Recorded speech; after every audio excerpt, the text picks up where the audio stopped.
ಕಥಾಕಥನದ ಕೇಳುಗರಿಗೆ ನಮಸ್ಕಾರ. ನಾನು ಮಾಲಿನಿ ಸತೀಶ್, ಕುಂದಾಪುರದಿಂದ. ಕಥಾಕಥನದ ಈ ಸಂಚಿಕೆಯಲ್ಲಿ ಆಯ್ದುಕೊಂಡಂತಹ ಕತೆ ಜಯಶ್ರೀ ದೇಶಪಾಂಡೆಯವರು ಬರೆದಂತಹ ಅಲ್ಲಿರುವುದು ನಮ್ಮ ಮನೆ. ಬಹಳ ಸುಂದರವಾದ ಈ ಕಥೆಯನ್ನು ಕಥಾಕಥನದಲ್ಲಿ ನಿಮಗೋಸ್ಕರ ಪ್ರಸ್ತುತಪಡಿಸುತ್ತಿದ್ದೇನೆ. ಅಲ್ಲಿರುವುದು ನಮ್ಮ ಮನೆ. ಈ ಕಥೆಯ ಬಗ್ಗೆ ಎರಡು ಮಾತು ಹೇಳುವುದಾದರೆ, ಬದುಕು ಅನಿರೀಕ್ಷಿತಗಳ ಸಂಪುಟವಾಗಿರುತ್ತದೆ. ಹುಟ್ಟು ಸಾವು ನಮ್ಮ ಕೈಯಲ್ಲಿಲ್ಲ ಎಂಬ ವಾಸ್ತವವನ್ನು ಅರಿತಿದ್ದರೂ ಮನುಷ್ಯರ ಮನಸ್ಸು ಹಲವಾರು ತಥ್ಯಗಳನ್ನು ಒಪ್ಪಿಕೊಳ್ಳುವಾಗ ಹಿಂದೇಟು ಹಾಕುತ್ತದೆ. ಇರುವವರೆಗೆ ನಮಗೇನು ಬೇಕು? ಒಂದು ನೆಮ್ಮದಿಯ ಜೀವನ, ನರಳಿಕೆ ಇಲ್ಲದ ಸಹಜ ಸಾವು. ಅದು ಲಭಿಸುವುದೋ ಬಿಡುವುದೋ ಅವರವರ ಹಣೆಬರಹ. ಮುಪ್ಪು ಈ ಬಗೆಗೆ ತುಂಬ ಪ್ರಶ್ನೆಗಳನ್ನು ತಂದು ಚಾಚುತ್ತದೆ. ಉತ್ತರವನ್ನು ಹುಡುಕಲೆತ್ನಿಸುತ್ತಾ ಮೂಡಿಬಂದಂತಹ ಕಥೆಯೇ ಅಲ್ಲಿರುವುದು ನಮ್ಮ ಮನೆ. ಯಾವ ಜನುಮದೊಂದು ರಾಗ ಈ ವಿರಾಗವಾಗಿದೆ, ಯಾವ ಜನುಮದೊಂದು ರಾಗ ಈ ವಿರಾಗವಾಗಿದೆ, ಬಾಳೆಗೊನೆಯು ಬಾಗಿದೆ, ಕಾಯಿಪಾಡು ಮಾಗಿದೆ. ಜೀವದೋಟ ನೋಟವಾಗಿ ಮುಂದೆ ಮುಂದೆ ಸಾಗಿದೆ, ಎಲ್ಲೋ ಲೀನವಾಗಿದೆ, ಎಲ್ಲೋ ಲೀನವಾಗಿದೆ. ದ ರಾ ಬೇಂದ್ರೆಯವರ ಸಾಲುಗಳು. ಮೇ ಜಿಂದಗಿ ಕೆ ಸಾಥ್ ನಿಭಾತಾ ಚಲಾ ಗಯಾ, ಹರ್ ಫಿಕ್ರ್ ಕೋ ದುವೆ ಮೇ ಉಡಾತಾ ಚಲಾ ಗಯಾ, ಮೇ ಜಿಂದಗಿ ಕೆ ಸಾಥ್ ನಿಭಾತಾ ಚಲಾ ಗಯಾ. ನಿನ್ನೆ ಇಡೀ ರಾವ್ಜಿ ಒಂದೇ ಹಾಡನ್ನು ಹಾಡ್ತಿದ್ದದ್ದು ಆಶ್ಚರ್ಯ ಅಲ್ಲದಿದ್ದರೂ ಅದು ಯಾಕೋ ಒಂದೇ ಹಾಡು ಅಂತ ಅನ್ನಿಸಿದ್ದು ಖರೆ.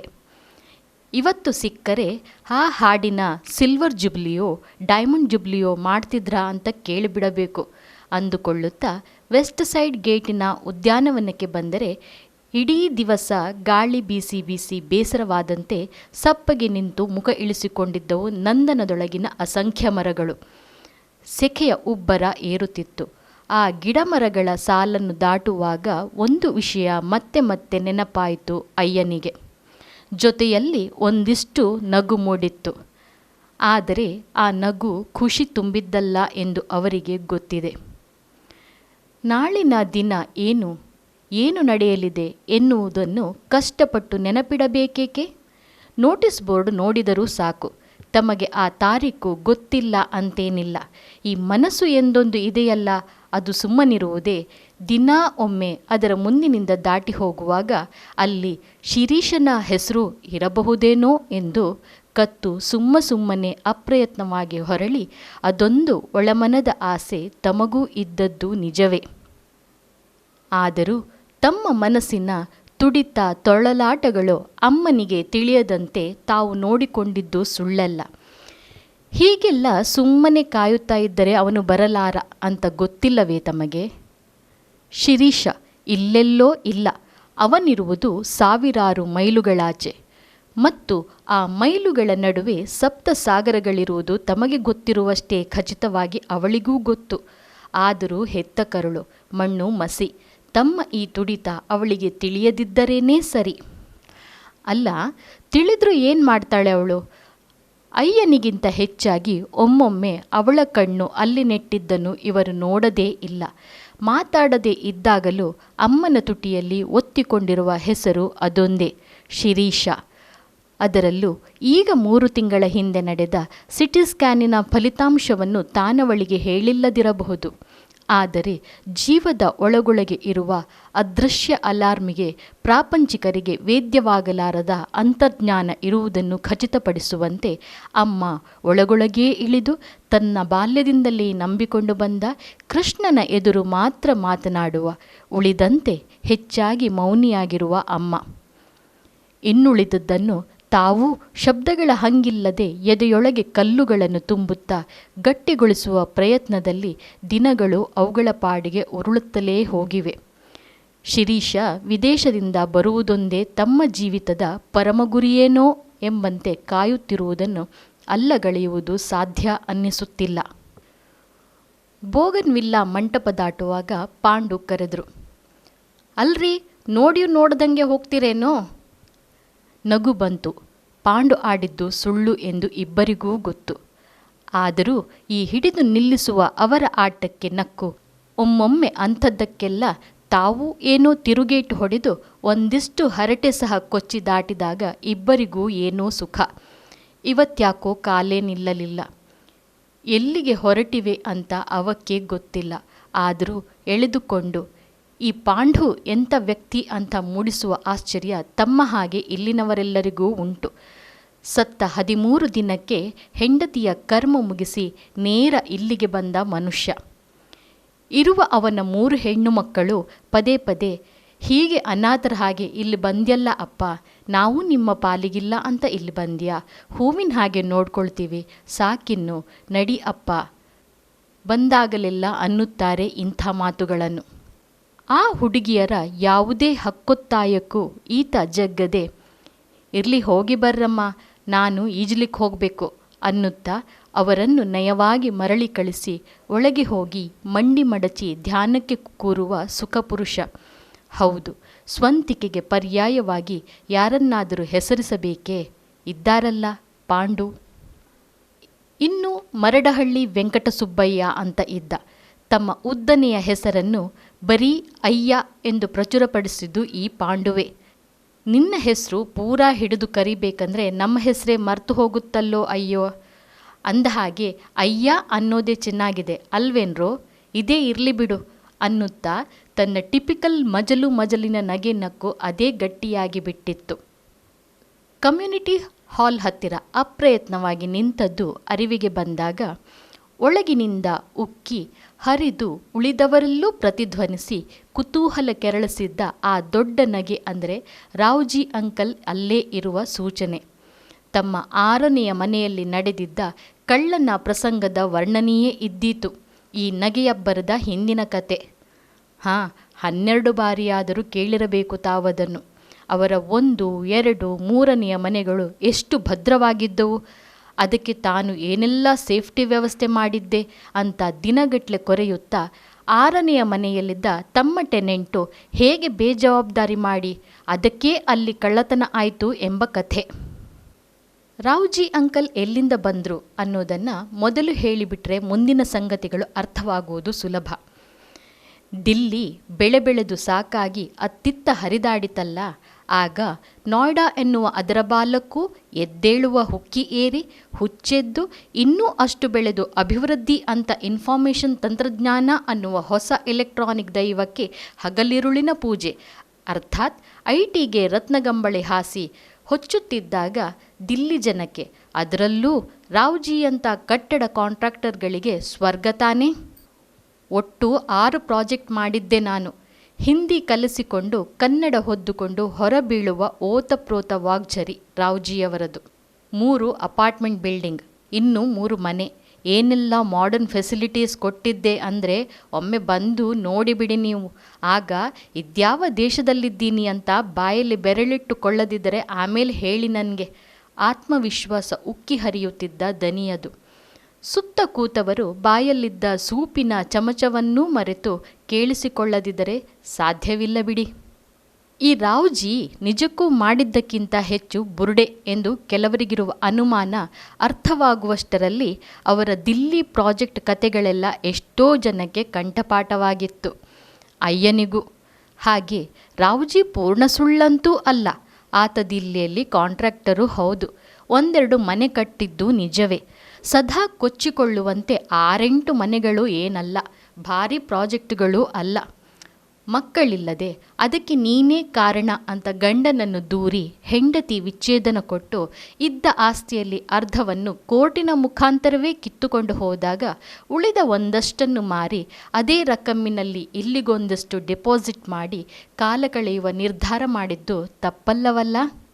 ದಿಲ್ಲಿ ಬಿಟ್ಟು ಇಷ್ಟು ದೂರ ದಕ್ಷಿಣದ ಮೈಸೂರನ್ನು ಆಯ್ದುಕೊಂಡದ್ದಕ್ಕೂ ಅವರದೇ ಒಂದು ಕಥೆ. ಇಲ್ಲಿ ನನಗೆ ಮನಃಶಾಂತಿ ಸಿಗೋ ಹಾಗೆ ಕಾಣಿಸ್ತಾ ಇದೆ. ನೆನಪಾಗಿ ಮುಗುಳ್ನಕ್ಕರು ಅಯ್ಯ.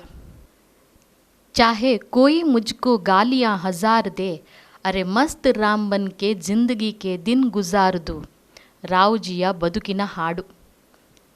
ನನ್ನ ಮೊದಲನೆಯ ಮನೆ, 2ನೆಯ ಮನೆ, 3, 4, ಐದಾರು ಎಂದು ರಾವ್ಜಿ ಲೆಕ್ಕ ಇಟ್ಟು ಒಂದೊಂದು ಮನೆಗೂ ಒಂದೊಂದು ಕತೆ ಹೇಳುತ್ತಿದ್ದ ಚಂದಕ್ಕೆ ನಗು ಉಕ್ಕಿ ಹರಿದು ತಾವೆಲ್ಲ ಆಹಾ ಹೌದಲ್ಲ, ನಮಗೆಲ್ಲ ಹೇಳಿಕೊಳ್ಳಲು ಇಷ್ಟೊಂದು ಮನೆಗಳು ಎಲ್ಲಿವೆ, ಇರುವ ಒಂದು ತಪ್ಪಿದರೆ ಇನ್ನೊಂದನ್ನು ಬಿಟ್ಟು ಈ ಮನೆಗೆ ಬರಬೇಕಾದದ್ದು ಪಾಡೂ ಹೌದು, ಇದು ತಮ್ಮ ಆಯ್ಕೆಯೂ ಹೌದು. ಅಯ್ಯ ಯಾಕ್ರಿ ಈ ಕಡೆ ಕಣ್ಣೇ ಹಾಕದೆ ಓಡ್ತಾ ಇದ್ದೀರಲ್ಲ? ಸಾವಂತ ಅಬ್ಬರದ ದನಿಯಲ್ಲಿ ಕರೆದದ್ದು ಕೇಳಿಸುವಾಗ ಕಮ್ಯುನಿಟಿ ಹಾಲ್ ಆಗಲೇ ದಾಟಿ ಆಗಿತ್ತು ಅಯ್ಯ.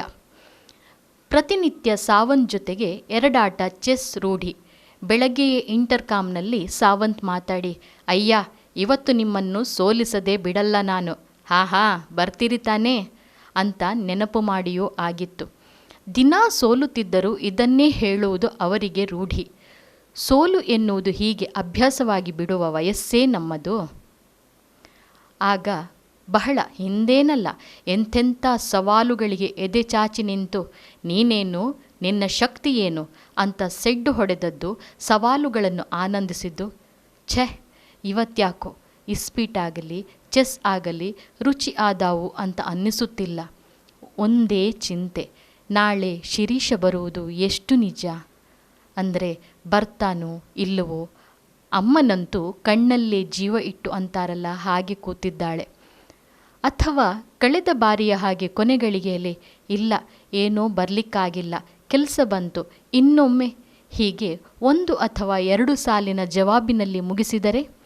ಕೈಯೊಳಗೆ ಹಿಡಿದಿದ್ದ ಪುಸ್ತಕವನ್ನು ಮಡಚಿ ಪಕ್ಕದಲ್ಲಿಟ್ಟು ರೋಸ್ ಗಿಡಗಳ ಪಕ್ಕದಲ್ಲಿದ್ದ ಬಣ್ಣದ ಕುರ್ಚಿಯಲ್ಲಿ ಕಾಲು ಚಾಚಿ ಕೂತರೆ ಪೂರ್ವದಿಂದ ಬೀಸಿ ಬಂದ ಗಾಳಿ ಒಂದಿಷ್ಟು ಹಿತ ಅನ್ನಿಸಿತ್ತು. ಎಲ್ಲಿಂದ ಎಲ್ಲಿಗೆ ಬಂದು ನಿಂತಾಗಿದೆ ತಾನು ಅಮ್ಮನೊಂದಿಗೆ. 75 ವರ್ಷಗಳು ದೀರ್ಘವೇ? ಅಥವಾ ನಿನ್ನೆ ಮೊನ್ನೆ ಮರಗಿಡಗಳ ಮೇಲೆ ನೆಗೆದು ಆಡುತ್ತಿದ್ದ, ಶಾಲೆಯಲ್ಲಿ 20 ಕಿಡಿಗೇಡಿತನ, ನದಿಯಲ್ಲಿ ಬಂಡೆಯ ಮೇಲಿಂದ ಧಡಾಮೆಂದು ಹಾರಿ ನೀರಿಗೆ ಬೀಳುತ್ತಿದ್ದ ನೆಗೆತದ ಖುಷಿ, ಕಾಲೇಜಿನ ವಿದ್ಯಾರ್ಥಿ ಚುನಾವಣೆಯ ಕಾಳಗ, ಇವೆಲ್ಲವೂ ನಿನ್ನೆ ನಡೆದವೆಂಬಷ್ಟು ಹಸಿಯಾಗಿ ನೆನಪಿನಲ್ಲಿರುವುದಾದರೂ ಯಾಕೆ? ಕೈಯಲ್ಲಿ ಇದ್ದ ಪುಸ್ತಕವನ್ನು ಹೊರಳಿಸಿ ನೋಡಿದರೆ ರಾವ್ಜಿ ಮೊನ್ನೆ ಕೊಟ್ಟಿದ್ದ ಆ ಪುಸ್ತಕದ ತಲೆಬರಹ ನಕ್ಕಿತ್ತು. ಅಲ್ಲಿರುವುದು ನಮ್ಮ ಮನೆ. ಈ ರಾವ್ಜಿಗೆ ಬರೆಯುವುದೂ ಒಂದು ಹುಚ್ಚು. ತಮ್ಮ ಸಾಹಸಗಳನ್ನು ತುಂಬಿಸಿ ಬರೆದ ಆತ್ಮಚರಿತ್ರೆಯಂಥ ಬಿಡಿಲೇಖನಗಳು. ಮನುಷ್ಯ 100 ಮನೆಗಳನ್ನು ಕಟ್ಟಿಸಬಹುದು, ಆದರೆ ಇರಲು ಇಂಬುಗೊಡುವ ಒಂದೇ ಒಂದು ಮನೆಯೇ ಅವನ ಕೊನೆ ಮನೆಯಾಗಬೇಕು.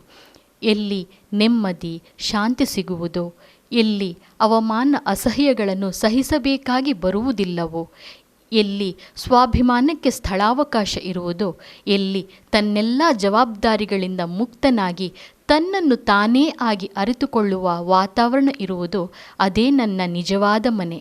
ಅಲ್ಲಿಂದ ಇನ್ಯಾವ ಮನೆಯ ಅಗತ್ಯವೂ ನನಗಿಲ್ಲ. ರಾವ್ಜಿಯ ವ್ಯಕ್ತಿತ್ವವನ್ನು ಅರ್ಥ ಮಾಡಿಕೊಳ್ಳುವುದು ಸುಲಭವಲ್ಲ. ವಿರೋಧಾಭಾಸಗಳಿಂದ ಕೂಡಿದ ಅವರ ವರ್ತನೆಯ ಹಿಂದೆ ಅಯ್ಯ ಕಂಡಿದ್ದು ಏನೋ ನೈಜತೆ. ಆ ಉಡಾಪೆಗಳ ಹಿಂದೆಯೂ ಇರುವ ಮಾನವೀಯತೆ. 60ರ ಮೇಲಿನವರೇ ತುಂಬಿರುವ ಈ ನಂದನದಲ್ಲೇ ಅತ್ಯಂತ ಹಿರಿಯ ಜೀವ ಅಂದರೆ ರಾವ್ಜಿ. ಪಾಕಿಸ್ತಾನ ಕಣ್ರಿ, ನಾನು ಹುಟ್ಟಿದ್ದು ಲಾಹೋರಿನ ಪಕ್ಕದ ಹಳ್ಳಿ 1935ರಲ್ಲಿ ಅಂದಾಗ ಅವರ ಹುಟ್ಟನ್ನು ನೆನಪಿಸಿಕೊಳ್ಳಲು 80 ವರ್ಷಗಳಷ್ಟು ಹಿಂದೆ ಹೋಗಬೇಕು.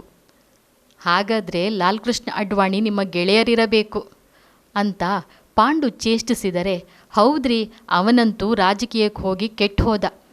ರಾವ್ಜಿನಗೆ ಇಡೀ ಬಿಲ್ಡಿಂಗನ್ನೇ ಪ್ರತಿಧ್ವನಿಸಿಬಿಡುತ್ತಿತ್ತು. ಮತ್ತೆ ಮುಂದುವರಿದು, ನೋಡ್ರಿ ನಾನು ಕೂಡ ಆಗ ಜೈಲಿಗೆ ಹೋಗಿ ದೇಶಕ್ಕಾಗಿ ನನ್ನ ಬೆವರು ರಕ್ತ ಹರಿಸಿದವನೇ. ಎಲ್ಲ ಈಗಿನವರು ಹಾಳು ಮಾಡಿ ಹಾಕಿಬಿಟ್ರು.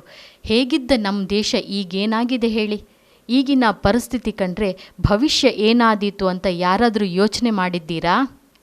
ಎಲ್ಲರೂ ನಿರುತ್ತರ. ಅಸಹನೀಯ ಮೌನದಲ್ಲಿ ಮತ್ತೆ ಅವರದೇ ಮಾತು ಕೇಳಿಸುತ್ತಿತ್ತು. ಹೋಗಲಿ ಬಿಡ್ರಿ, ನಾವಂತೂ ಇರಲ್ಲ. ದೇಶ ಏನಾದೀತು ಅಂತ ನೋಡಲಿಕ್ಕೆ ನಾವಿನ್ನೆಷ್ಟು ದಿನದ ಅತಿಥಿಗಳು ಹೇಳಿ? ಎಲ್ಲರ ಎದೆಯೊಳಗೆ ಸದಾ ಗಂಟೆ ಬಾರಿಸುತ್ತಿದ್ದ ಮಾತದು, ನಾವೆಷ್ಟು ದಿನದ ಅತಿಥಿಗಳು? ನಿಟ್ಟುಸಿರು ಬಿಟ್ಟು ಎದ್ದು ಮತ್ತೆ ಬೋಗನ್ವಿಲ್ಲಾ ಮಂಟಪ ಸುತ್ತಿ ಮರಳಿ ರೂಮಿಗೆ ಬರುವಾಗ ಎಲ್ಲರ ರೂಮುಗಳು ಬಾಗಿಲು ಮುಚ್ಚಿಕೊಂಡಿದ್ದವು. ಊಟ ಮುಗಿಸಿದ ಮೇಲೆ ಮಧ್ಯಾಹ್ನದ ನಿದ್ದೆ ಬೇಕೇ ಬೇಕು ಇಲ್ಲಿರುವ ಬಿಳಿ ತಲೆಗಳಿಗೆ. ಯಾಕೆಂದರೆ ರಾತ್ರಿಯ ನಿದ್ದೆ ಎಂದೋ ಒಮ್ಮೆ ಬರುವ ಅತಿಥಿಯಲ್ಲವೇ?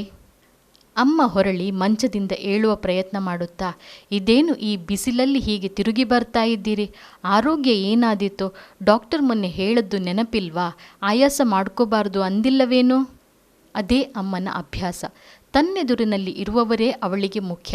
ಅದರಲ್ಲೂ ತಮ್ಮ ಜೊತೆ ಅವಳು ನಡೆಯುತ್ತಾ ಬಂದು ಆಗಲೇ 50 ವರ್ಷ ಕಳೆದೇ ಹೋಗಿವೆಯಲ್ಲ. ಮೊದಲ ಬಾರಿ ಅವಳನ್ನು ನೋಡಲು ಹೋದಾಗ ಉಟ್ಟಿದ್ದ ಅವಳ ಕನಕಾಂಬರ ಬಣ್ಣದ ಸೀರೆಯಲ್ಲಿ, ಮುಡಿದಿದ್ದ ಮಲ್ಲಿಗೆಯ ಘಮಘಮದಲ್ಲಿ, ಮೂಗಿನಲ್ಲಿದ್ದ ಮೂಗುತಿಯ ಹರಳಿನ ಹೊಳಪಿನಲ್ಲಿ ಇದ್ದ ಆಪ್ತತೆಯೇ ಇನ್ನೂ ಉಳಿದದ್ದು ಹೇಗೆ ಅನ್ನಿಸುತ್ತಾ ಅಮ್ಮನತ್ತ ನೋಡಿ ನಕ್ಕರು. ನಾಳೆ ನೀನು ಬಾ, ಚೆನ್ನಾಗಿರುತ್ತೆ. ಮಂಟಪದ ಕೆಳಗೆ ಕೂತ್ರೆ ಆ ಕಡೆಯಿಂದ ಗಾಳಿ ಬೀಸುತ್ತೆ. ಅಂದರೆ, ನನಗೆ ರಾತ್ರಿ ನಿದ್ದೆ ಎಲ್ಲಿದೆ ರೀ, ಇನ್ನು ಮಧ್ಯಾಹ್ನವೂ ತಿರುಗಿದರೆ ಆಯ್ತಷ್ಟೇ ಅಂದು ಮತ್ತೆ ಮಗ್ಗುಲು ಹೊರಳಿಕೊಂಡಳು. ಶಿರೀಷನೇ ಕೊಟ್ಟು ಹೋಗಿದ್ದ ಐಪ್ಯಾಡ್ ಕೆಟ್ಟು ಕೂತಿತ್ತು. ಇಲ್ಲವಾದರೆ ಅವನಿಗೆ ಈಗ ರಾತ್ರಿ, ತಮ್ಮ ಹಗಲು ಇಬ್ಬರಿಗೂ ಮಾತನಾಡಲು ಅನುಕೂಲವಿತ್ತು. ಆಗೀಗ ಪ್ರತ್ಯಕ್ಷವಾಗಿ ಬರ್ತಿದ್ದ ಇದೇ ಐಪ್ಯಾಡಿನಲ್ಲಿ ಹೆಂಡತಿಯನ್ನು ಮಗನನ್ನು ತೋರಿಸಿ ಅವರೊಂದಿಗೂ ಮಾತನಾಡಿಸಿ, ಹೇಗಿದ್ದೀರಿ, ಔಷಧಿಯೆಲ್ಲ ತಗೊಂಡ್ರಾ, ವಾಕಿಂಗ್ ಮಾಡ್ತೀರಾ, ಚೆನ್ನಾಗಿ ಚೆಕಪ್ ಮಾಡಿಸ್ಕೊಳ್ಳಿ, ಊಟ ಆಯ್ತಾ, ಅಥವಾ ಇನ್ನೂ ಸಾಕಪ್ಪ, ಯಾಕೆ ಅಲ್ಲಿ ಓಲ್ಡ್ ಏಜ್ ಹೋಮಿನಲ್ಲಿ ಇದ್ದು ಒದ್ದಾಡ್ತೀರಿ, ಇಲ್ಲಿ ಬಂದುಬಿಡಿ ಅಂತ ಎಷ್ಟು ಹೇಳಿದ್ನಲ್ಲಪ್ಪ ಎನ್ನುವ ಸಣ್ಣ ಆಕ್ಷೇಪಣೆ. ಶಿರೀಷನಿಗೆ ತಮ್ಮಿಬ್ಬರನ್ನು ಅಲ್ಲೇ ತನ್ನ ಜೊತೆಯಲ್ಲೇ ಇಟ್ಟುಕೊಳ್ಳುವ ತೀವ್ರ ಇಚ್ಛೆಯಿದ್ದದ್ದು ತಮಗೆ ಚೆನ್ನಾಗಿ ಗೊತ್ತಿದೆ. ತಮ್ಮಿಬ್ಬರ ನಿರಾಕರಣೆ ಅವನ ಮನಸ್ಸನ್ನು ನೋಯಿಸಿರುವ ಸೂಕ್ಷ್ಮವೂ ಅರಿಯದ್ದಲ್ಲ. ಇನ್ನೇನು ಇಷ್ಟೇ ಮಾತು. ಮತ್ತೆ ಅವನ ಮಗ ಕ್ಲಾಸ್ನಲ್ಲಿ ಮಾಡಿದ ಸಾಧನೆಗಳು, ಸರ್ಟಿಫಿಕೇಟ್ಗಳು, ಅಮೇರಿಕದಲ್ಲಿ ಮಾಡಿದ ಗಣಪತಿ ಪೂಜೆ, ನಮ್ಮವರೇ ಸೇರುವ ಮಠ ಮಂದಿರಗಳು, ಅದರಲ್ಲೂ ಅಲ್ಲಿಯೂ ಇಂಡಿಯಾವನ್ನು ಮರೆಯಲಾಗದ ಒಳ್ಳೆಯ ಸೌತ್ ಇಂಡಿಯನ್ ಊಟದ ಹೊಗಳಿಕೆ ಅಷ್ಟೇ. ಆದರೂ ತಡೆಯದೆ, ನಿನ್ನ ಜಾಬ್ ಹೇಗಿದೆ, ಏನೂ ತೊಂದರೆ ಇಲ್ಲವಷ್ಟೇ ಎಂಬ ತಮ್ಮ ಮಾತಿನಲ್ಲಿ ಆ ದೇಶದ ಆರ್ಥಿಕ ಸ್ಥಿತಿಯಲ್ಲಿ ಯಾವಾಗಂದರಾಗ ನಿನ್ನ ಕೆಲಸ ಹೋಯ್ತು ಎಂದು ಸಾರುತ್ತಾ ದಿಢೀರಂತ ಮೇಜಿನ ಮೇಲೆ ಬಂದು ಬಿದ್ದ ಪಿಂಕ್ ಸ್ಲಿಪ್ಪು ಅಥವಾ ಗುಲಾಬಿ ಚೀಟಿ ಹಿಡಿದು ಚಿಂತಾಜನಕ ಮುಖ ಮಾಡಿಕೊಂಡು ಇದ್ದ ಬದ್ದದನ್ನೆಲ್ಲ ಯಾರೋ ಕೇಳಿದ ಬೆಲೆಗೆ ಮಾರಿ ಮರಳಿ ಇಲ್ಲಿಗೆ ಬಂದು ಕೆಲಸ ಕೊಡಿಸುವ 108 ಜಾಬ್ ಕನ್ಸಲ್ಟೆಂಟ್ಗಳ ಬಳಿಗೆ ಎಡತಾಕುತ್ತಾ ಅದೇ ಹಿನ್ನೆಲೆಯ ಧ್ಯಾನದಲ್ಲಿ ಛೆ, ಏನೆಲ್ಲ ಕೇಳಿಬಿಡ್ತೇನಲ್ಲ ತಾನು ಅನ್ನಿಸುವಾಗ ಮಗ ನಕ್ಕಿದ್ದ. ಡೋಂಟ್ ವರಿ ಅಪ್ಪ, ನನಗಂತೂ ಅಂಥ ಪರಿಸ್ಥಿತಿ ಇಲ್ಲ, ಬರುವುದೂ ಇಲ್ಲ, ಅದು ನಿಮಗೆ ಗೊತ್ತೇ ಇದೆಯಲ್ಲ. ಅವನ ಆತ್ಮವಿಶ್ವಾಸಕ್ಕೆ ತಮ್ಮಲ್ಲಿ ನಗು ಬಿಟ್ಟರೆ ಬೇರೆ ಏನಿದ್ದೀತು? ಅರ್ಥ ಇಷ್ಟೇ, ಅವರು ಕೊಡುವ ಸಿಟಿಜನ್ಶಿಪ್ ಎಂಬ ಅವರ ದಾಖಲೆಯ ಪತ್ರವೇ ಇವನ ಜೀವನದ ಭದ್ರತೆಯ ದ್ಯೋತಕ. ಕೆಲಸ ಅಕಸ್ಮಾತ್ ಹೋದರೂ ಅವನೇನೂ ಆ ದೇಶ ಬಿಟ್ಟು ಓಡಿ ಇಲ್ಲಿಗೆ ಬರಬೇಕೆಂದಿಲ್ಲ. ಅಲ್ಲೇ ಇನ್ನೊಂದು ಸಿಕ್ಕೇ ಸಿಗುತ್ತೆ. ಅದನ್ನೇ ಹೇಳಿದ ನಗೆ ಶಿರೀಷನದು. ಆದರೂ ಇವನ ಹಾಗೆ ನೆಮ್ಮದಿಯಾಗಿ ಇದ್ದು ಬಿಡುವ ಭಾಗ್ಯ ಎಷ್ಟೋ ಜನಕ್ಕೆ ಖಂಡಿತ ಇಲ್ಲ. ಅತಂತ್ರ ಸ್ವರ್ಗದ ಅತಿಥಿಗಳಾಗಿ ಅಲ್ಲಿರುವಾಗ ಮಿಣುಕು ಹುಳುಗಳ ಹಾಗೆ ಚಕಮಕಿಸಿ ಕೆಲಸ ಕಳೆದು ಹೋದ ಕ್ಷಣ ವಿದ್ಯುತ್ ಕಡಿದು ಹೋದ ಬಲ್ಬುಗಳಾಗಿ. ಛೆ, ಇನ್ನೂ ಏನೂ ಇಲ್ಲ, ಏನಿರಬೇಕು, ಇದೆಲ್ಲ ಬೇರುಗಳ ವಿಷಯ. ಎಲ್ಲೋ ಬೇರು ಬಿಟ್ಟವರು ಅಲ್ಲೇ ಉಳಿಯಬೇಕೆಂಬ ನಿಯಮವೇನಾದರೂ ಇದೆಯೇ? ತಾವಂತೂ ಇಲ್ಲಿನ ಬೇರುಗಳ ಕತ್ತರಿಸಿಕೊಂಡು ಎಲ್ಲೋ ಹೋಗಿ ಮತ್ತೆ ಬೇರೂರಬೇಕಾದ ಸ್ಥಿತಿಯನ್ನು ಒಪ್ಪದೆ ಇಲ್ಲೇ ಉಳಿದವರು. ಅದನ್ನೇ ಅವನೂ ಮಾಡು ಎಂದು ಒತ್ತಡ ಹೇರುವುದು, ಫೋರ್ಸ್ ಮಾಡುವುದೇ ಇಲ್ಲ. ಆ ಅಭ್ಯಾಸ ತನಗಿಲ್ಲ. ಅದಕ್ಕೆ ಶಿರೀಷ ಪ್ರತಿ ತಿಂಗಳು ಇಷ್ಟು ಹಣ ತಮ್ಮ ಖಾತೆಗೆ ಜಮೆ ಮಾಡಿ ತನ್ನ ದೊಡ್ಡ ಜವಾಬ್ದಾರಿ ಮುಗಿಸಿದ ಧನ್ಯತೆಯನ್ನು ಅನುಭವಿಸಿದರೆ ತಪ್ಪೇನು? ಕಾಲ ಸರಿದಂತೆ ನಾವು ಬದಲಾಗುವುದು ಬೇಡವೇ? ಮಕ್ಕಳನ್ನು ನಮ್ಮದೇ ಜೀವವಲಯದಲ್ಲಿ ಕಟ್ಟಿಹಾಕಿ ಮುಚ್ಚಿಟ್ಟುಕೊಳ್ಳುತ್ತೇವೆ ಅಂತ ಹಠ ಮಾಡುವುದು ಎಷ್ಟು ಸರಿ? ಹೌದಪ್ಪ, ಹಿಂದಿನ ಕಾಲದಲ್ಲಿ ಹಾಗಿತ್ತು. ಅಪ್ಪ ಅಮ್ಮ ಜೀವ ಇರುವವರೆಗೂ ಮಕ್ಕಳ ನೆರಳಿನಲ್ಲಿದ್ದು ಅನಂತರ ಕ್ರಿಯಾಕರ್ಮ ಮೊದಲು ಮಾಡಿಕೊಂಡು ವಾರ್ಷಿಕ ಪಿತೃಕಾರ್ಯದ ಭಾಗ್ಯ ಪಡೆದವರು. ತಾವು ಅದನ್ನೇ ಮಾಡಿದ್ದು. ಆದರೆ ಇದು 50 ವರ್ಷಗಳ ಹಿಂದೆ. ಅದಾಗಿ ಇನ್ನು ಗಂಗೆಯಲ್ಲಿ ಹರಿದು ಹೋಗಿರುವ ನೀರೆಷ್ಟು? ಅಲ್ಲಿಯೇ ಬಂದು ಇರಿ ಅನ್ನುತ್ತಾನೆ. ಅಲ್ಲಿಯೇ ಬಂದು ಇರಿ, ಅನ್ನುತ್ತಾನೆ ಅವನು. ಆದರೆ ಅವಳು, ಸೊಸೆಯ ಮಾತು ಇದಲ್ಲ ಅನ್ನೋದು ತಮಗೆ ಗೊತ್ತಿಲ್ಲದ್ದಲ್ಲ.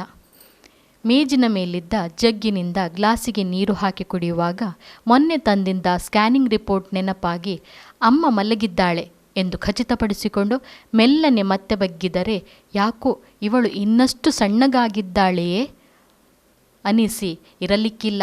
ಮಲ್ಟಿವಿಟಮಿನ್ಗಳು, ಇಂಜೆಕ್ಷನ್ಗಳು ಕೆಲಸ ಮಾಡಲು ಸಮಯ ಬೇಡವೇ? ಇವಳ ಚಿಕಿತ್ಸೆಗಳಲ್ಲಿ ಎಳ್ಳು ಕಾಳಿನಷ್ಟು ವ್ಯತ್ಯಾಸವನ್ನು ಮಾಡಗೊಟ್ಟಿಲ್ಲವಲ್ಲ. ಆದರೂ ರಕ್ತದೊತ್ತಡ ಇಳಿಯುತ್ತಿಲ್ಲ. ನಿದ್ದೆ ಹತ್ತಿರುವುದನ್ನು ಇನ್ನೊಮ್ಮೆ ಖಾತ್ರಿಪಡಿಸಿಕೊಂಡು ಮೇಜಿನ ಅರೆಯನ್ನು ಹಗುರವಾಗಿ ಎಳೆದರೆ 16 ಪುಟಗಳ ದೀರ್ಘ ರಿಪೋರ್ಟು. ಇಲ್ಲ, ಇದನ್ನೋದಿ ಡಾಕ್ಟರ್ ಹರಿಯ ಮುಖದಲ್ಲಿ ಮೂಡಿದ್ದ ಗೆರೆಗಳನ್ನು ತಾವಿನ್ನೂ ಮರೆತಿಲ್ಲ. ಚಿಂತೆಗೂ ಚಿತೆಗೂ 1-0 ವ್ಯತ್ಯಾಸ. ಎಲ್ಲೋ ದೂರದಲ್ಲಿ ಒಂದು ಭರವಸೆಯ ಎಳೆಯೇ ಇಲ್ಲ. ಅಂಥದ್ದಿಲ್ಲ ಅನ್ನಿಸಿದ್ದು ಸುಳ್ಳೆ. ಯಾಕೆಂದರೆ ಆ ಗೆರೆಗಳು ಸಹಿಸಲಾಗದ ಸತ್ಯದ ಸಾಲೊಂದನ್ನು ಹೊತ್ತಿರುವ ಬ್ರಹ್ಮಬರಹ. ಇನ್ನೂ ಹೆಚ್ಚು ಸಮಯ ಇಲ್ಲ. ಯೋಚನೆಯಲ್ಲಿದ್ದಾಗ ಅದ್ಯಾವಾಗ ಹಿಂದೆ ಬಂದು ನಿಂತಿದ್ದರೋ ಹರಿ. ಕಾಕಾ, ನೀವೇ ಧೈರ್ಯಗೆಟ್ಟರೆ ಇಂಜೆಕ್ಷನ್ ಕೊಡುವಾಗ ನಂದು ಕೈ ನಡುಗುತ್ತೆ ನೋಡಿ ಪ್ಲೀಸ್. ಬೆನ್ನ ಮೇಲೆ ಆಡುತ್ತಿದ್ದ ಹರಿಯ ಕೈ ಇದೇ ಶಿರೀಷನದಾಗಿದ್ದರೆ ಎಂದು ತಕ್ಷಣ ಮೂಡಿದ್ದ ಅನಿಸಿಕೆಯನ್ನು ಅಲ್ಲೇ ಒತ್ತಿ ಹಿಡಿದು ನಗುವ ಪ್ರಯತ್ನ ಮಾಡಿದರು. ಛೇ, ಬಂದ ಮೇಲೆ ಯಾರೇ ಆಗಿರಲಿ ಮರಳಿ ಹೋಗಲ್ಲ ಅನ್ನಲಿಕ್ಕಾದೀತೆ ಡಾಕ್ಟ್ರೇ. ಅದೆಲ್ಲ ಏನಿಲ್ಲ. ಅಲ್ಲಿರುವುದೇ ನಮ್ಮ ಮನೆ, ಇಲ್ಲಿರುವುದೇ ಸುಮ್ಮನೆ ಅಂತಾರಲ್ಲ. ಆ ಮನೆಗೆ ಹೋಗಲಿಕ್ಕೆ ಯಾರಾದರೂ ಯಾಕೆ ಹೆದರಬೇಕು ಹೇಳಿ? ಹರಿ ಹೊರಗಿನವನಾಗಿ ಅನ್ನಿಸುವುದೇ ಇಲ್ಲ. ಶಿರೀಷನ ಜೊತೆಯೇ ಬೆಳೆದಿದ್ದ ನೆರೆಮನೆಯ ಹುಡುಗ.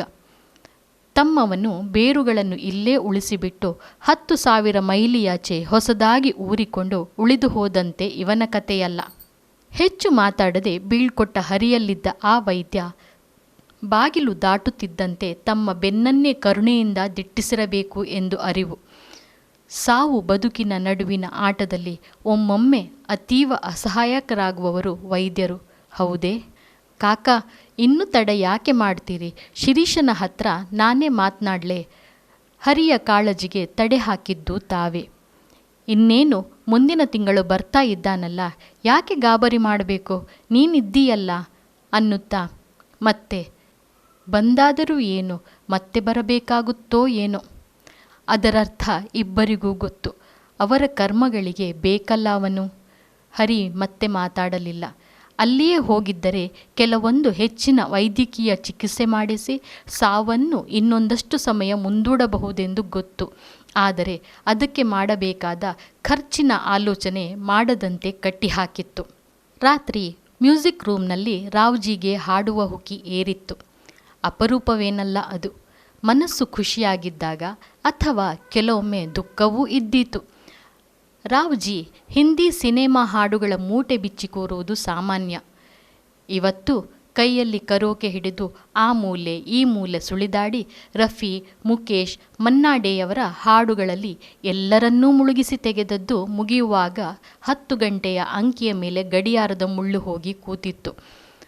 ತಾವ್ಯಾರೂ ಮರೆತಿಲ್ಲದ ಜಗತ್ತಿನ ರಸಗಳಿಗೆಗಳ ಲೋಕಕ್ಕೊಂದು ಸುತ್ತು ಹಾಕಿಸಿಕೊಂಡ ಹೊರತು ಜೀನಾ ಯಹಾ ಮರ್ನಾ ಯಹಾ ಇಸ್ಕೆ ಸಿವಾ ಜಾನಾ ಕಹಾ, ಜೀನಾ ಯಹಾ ಮರ್ನಾ ಯಹಾ ಇಸ್ಕೆ ಸಿವಾ ಜಾನಾ ಕಹಾ ನುಡಿಯುತ್ತಲೇ ಧಡಾರಂತ ಕುಸಿದು ಬಿದ್ದ ರಾವ್ಜಿ.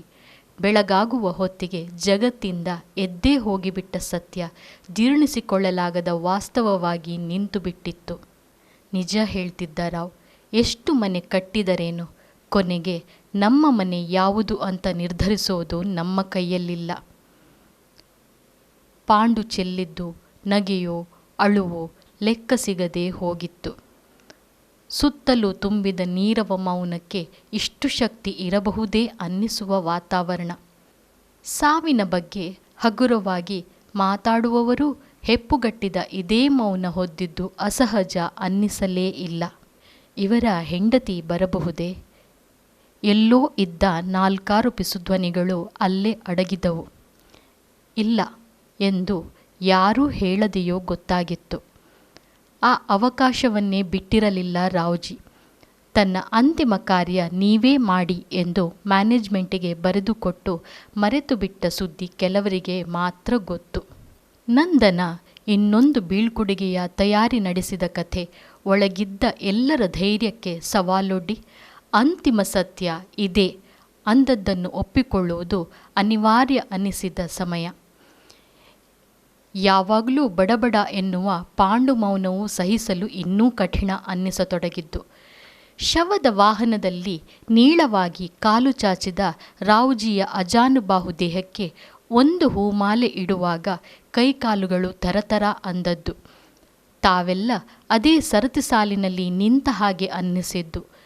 ಎಂದೋ ಆರಂಭವಾದ ಪಯಣಕ್ಕೆ ಉಪಸಂಹಾರ ಕಣ್ಣೆದುರಿನಲ್ಲೇ ಪ್ರತ್ಯಕ್ಷವಾದ ಹಾಗೆ. ಎಲ್ಲವನ್ನೂ ಹೊಟ್ಟೆಯೊಳಿಟ್ಟ ಆ ಅಸಹ್ಯ ಮೌನವನ್ನು ಎದುರಿಸಲಾಗದೆ ಕೋಣೆ ಹೊಕ್ಕು ಅತ್ತವರ ಕಣ್ಣಲ್ಲಿ ಭೀತಿಯು. ಅಮ್ಮನ ಕೈ ಹಿಡಿದು ಶಿರೀಷ ಕೂತು ಬಿಟ್ಟರೆ ಸಾಕು, ಅವಳಿಗೆ ಇನ್ನೇನೂ ಬೇಡ. ಆ ಒಂದೆರಡು ಕ್ಷಣಗಳನ್ನು ಶತಮಾನದ ಸುಖ ಅನ್ನುವಂತೆ ಸೆರಗಿನಲ್ಲಿ ಹಿಡಿದಿಟ್ಟುಕೊಂಡು ಬಿಡುತ್ತಾಳೆ ಅಮ್ಮ. ಮುಖ ಸವರಿ ಸೊರಗಿದ್ದೀಯಲ್ಲೋ ಅನ್ನುತ್ತಾ ಆರೋಗ್ಯದ ಕಾಳಜಿ ತಗೊಳ್ಳುವುದರ ಬಗ್ಗೆ ಒಂದಿಷ್ಟು ಉದಾರ ಸಲಹೆಗಳನ್ನು ಕೊಟ್ಟು ಮತ್ತೆ ಮೊಮ್ಮಕ್ಕಳು ಸೊಸೆ ಎಂಬ ಪ್ರಪಂಚವನ್ನು ಮಾತಿನಲ್ಲೇ ಅನಾವರಣ ಮಾಡುತ್ತಾ ಸಂಭ್ರಮಿಸುತ್ತಾಳೆ. ಈ ಹೆಣ್ಣು ಮಕ್ಕಳಲ್ಲಿ ಹೃದಯದ ಜಾಗದಲ್ಲಿ ಬೆಣ್ಣೆಯನ್ನೇನಾದರೂ ಇಟ್ಟಿರುತ್ತಾನೆಯೋ ದೇವರು ಅನ್ನಿಸಿ ಅಯ್ಯ ವಿಸ್ಮಿತರಾಗಿ ಬಿಟ್ಟ ಗಳಿಗೆಗಳಿವೆ. ಇವತ್ತೂ ಅದೆಲ್ಲ ಯಾವಾಗಿನಂತೆ ನಡೆದು ಅಮ್ಮ ಕಣ್ಣೀರು ಹಾಕಿ ಹಗುರವಾಗಿ ಮಲಗಿಕೊಂಡಾಗ ಅಳು ಎನ್ನುವುದು ಎಂಥ ವರದಾನ ಹೆಣ್ಮಕ್ಕಳಿಗೆ ಅನ್ನಿಸಿತು. ಎದೆಯ ಕುದಿತವನ್ನು ತಣ್ಣಗಾಗಿಸುವ ಸರಳ ರೀತಿ ತನಗೆ ಅದೂ ಇಲ್ಲ. ಇಷ್ಟೆಲ್ಲದರ ನಡುವೆ ಶಿರೀಷನ ಅವ್ಯಕ್ತ ಚಡಪಟಿಕೆ ತಮಗೆ ಅರ್ಥವಾಗಿತ್ತು. ಬಂದಾಗಿನಿಂದ ಅದೊಂದು ಸಂಗತಿ ಬಿಟ್ಟು ಉಳಿದದ್ದೆಲ್ಲ ಮಾತುಗಳಾಗಿತ್ತು. ಕೊನೆಯವರೆಗೂ ಕಾಯಿಲೆಯ ಲಕ್ಷಣಗಳೇ ಇಲ್ಲದ ಈ ಕ್ಯಾನ್ಸರ್ ತನ್ನ ಆಟ ಮುಗಿಸಲು ಇನ್ನೂ ತಡವೇನಿಲ್ಲ. ಇದೊಂದನ್ನು ಮಾತ್ರ ಆಡಿಲ್ಲ ತಾವು. ಆದರೆ ತಾವು ಹೇಳದಿದ್ದರೇನಾಯಿತು? ಹರಿ ಹೇಳದಿರುವನೇ? ಬೇಡ ಅಂದಿದ್ರೂ ಹೇಳಿರಬೇಕು ಅವನು. 6 ತಿಂಗಳು, 6 6 ತಿಂಗಳು ಹಿಂದೆ ಇದ್ದದ್ದಕ್ಕೂ ಇಂದಿಗೂ ತಮ್ಮ ಪ್ರಪಂಚ ಮೇಲೆ ಕೆಳಗಾಗಿ ಬಿಟ್ಟ ವಾಸ್ತವ. ಇಬ್ಬರಲ್ಲಿ ಒಬ್ಬರು ಹಿಂದೆ, ಇನ್ನೊಬ್ಬರು ಮುಂದೆ. ಇಂಥ ಮಾತುಗಳನ್ನು ಇನ್ನೊಬ್ಬರು ಆಡಿದರೆ ಕೇಳುವುದು ಸುಲಭ ಅಷ್ಟೇ. ಊಟ ಮುಗಿಸಿ ಅಮ್ಮ ಮಲಗಿದ ಮೇಲೆ ಕೋಣೆಯ ಬಾಲ್ಕನಿಯಲ್ಲಿ ಬಂದ ಮಗನಿಗೆ, ಎಷ್ಟು ದಿನ ರಜೆ ಅಂದರು. 1 ತಿಂಗಳು ಅನ್ನುತ್ತಾ. ಇಲ್ಲ ಅಪ್ಪ, ಇನ್ನು ಇಲ್ಲದ್ದೆಲ್ಲ ಮಾತೇ ಬೇಡ, ಈ ವಾರದಲ್ಲಿ ಹೊರಡೋಣ ಅಂದ. ಮತ್ತೆ ಅವನೇ, ಪರಿಸ್ಥಿತಿ ಇಷ್ಟು ದೀರ್ಘಕ್ಕೆ ಹೋಗಿದೆ, ಆದರೂ ಒಂದು ಮಾತು ಹೇಳಲಿಲ್ಲ. ನನಗೆ ಯಾಕಿಷ್ಟು ಗಿಲ್ಟ್ ಕೊಟ್ರಿ ಅಪ್ಪ? ಬಿಕ್ಕಿ ಬಿಕ್ಕಿ ಅತ್ತವನ ಬೆನ್ನ ಮೇಲಾಡಿತು ಕೈ. ಎಲ್ಲೂ ಹೋಗಿ ಸಾಯಬಾರದು ಅಂತ. ಇಲ್ಲೇ ಹುಟ್ಟಿ ಬೆಳೆದಲ್ಲೇ ಕಡೆ ಆಗಲಿ ಅನ್ನಿಸಿದರೆ ಅದು ತಪ್ಪು ಹೇಗಾಗುತ್ತೆ ಮಗನೇ? ನಿನಗೆ ಗಿಲ್ಟ್ ಯಾಕೆ ಶಿರೀಷ? ಅಲ್ಲಿಗೆ ಬರಲಿಕ್ಕೆ ಇಲ್ಲ ಅಂದವರು ನಾವು ಅನ್ನುತ್ತಾ, ಇನ್ನೇನಿಲ್ಲ ಹೊರಡೋದೆ ಎಂದು ಮುಗಿಸಿ ಆಕಾಶದತ್ತ ಹೊರಳಿ ನೋಡಿದಾಗ ಚುಕ್ಕೆಗಳೆಲ್ಲ ಸರಿ ಸರಿ ಅಂದಂತೆನಿಸಿತು. ರಾತ್ರಿ ದೀರ್ಘವಾಗುತ್ತಾ ಎದೆಯೊಳಗೆ ನೋವು. ಮರಳಿ ಇಲ್ಲಿ ಬರುತ್ತೇನೆಯೇ? ಶಿರೀಷನ ಹಠ ನೋಡಿ ಈ ಮಣ್ಣಿಗೆ ಹಿಂತಿರುಗಲಿಕ್ಕಿಲ್ಲ ಅನ್ನಿಸುವುದ್ಯಾಕೋ. ಹುಟ್ಟೆಲ್ಲಿ ಸಾವೆಲ್ಲಿ ಲೆಕ್ಕ ಹಾಕೋದು ನಮ್ಮ ಕೈಯೊಳಗಿದ್ದರೆ ಯಾವೂರು ಬರೆದುಕೊಳ್ಳುತ್ತಿದ್ದೆ ನಾನು? ಇರುವುದೆಲ್ಲವ ಇದ್ದಾಯಿತು. ಇನ್ನು ಉಳಿದ ಉಸಿರು ಎಳೆಯುವ ದಿನಗಳು ಉಳಿದಿದ್ದಾದರೂ ಎಷ್ಟು? ಒಮ್ಮೊಮ್ಮೆ ತಾವಿಲ್ಲದ ನಂತರ ಅಮ್ಮನ ಬಗ್ಗೆ ಚಿಂತೆ ಆದ ನೆನಪು ಈಗ. ಚುಕ್ಕಿಗಳು ಕಣ್ಣು ಮುಚ್ಚಿ ಹೊರಟಾಗ ನಿದ್ದೆ ಬರುವ ಸೂಚನೆ. ಮಂಪರು ಏರಿದ ಹೊತ್ತಿನಲ್ಲಿ ಶಿರೀಷನ ಧ್ವನಿ, ಅಪ್ಪ ಹೇಳಿ ಅಪ್ಪ, ಗಂಗೆ ಥಾಲಿಯಲ್ಲಿ ಅಮ್ಮನಿಗೆ ಗಂಗಾಜಲ ಬಿಡಬೇಕು. ನಸುಕು ಹರಿಯುತ್ತಿತ್ತು. ಪಕ್ಕದ ಕೋಣೆಯಿಂದ ಮೀನಾಕ್ಷಿಯಮ್ಮ ಹಾಕಿದ್ದ ರೇಡಿಯೋ ಹಾಡುತ್ತಿತ್ತು. ಜನನೀ ಜನ್ಮಭೂಮಿಶ್ಚ ಸ್ವರ್ಗಾದಪಿ ಗರೀಯಸಿ.